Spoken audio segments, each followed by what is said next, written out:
పెట్టమ్మా అని అడిగాను. పెడతాకెళ్ళింది కానీ పెడతాకి పొట్టులో అన్నం లేదమ్మా.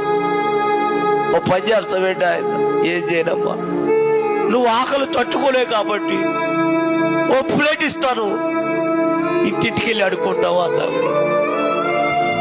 అమ్మా ఆకలి తట్టుకోలేక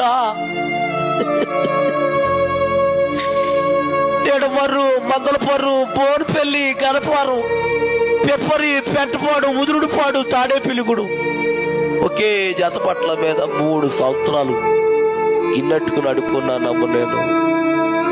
అమ్మా తాడేపిలిగుడులో బస్టాండ్లో కాగితాలు వేసుకుని పడుకునేవాడు నేను. ఓ రాత్రి అన్నం అడుక్కుంటాకి తాడేపిలిగుడు అంతా తిరిగాను, ఎవరు అన్నం పెట్టలేదు, ఆకలి అయిపోతుంది. అలా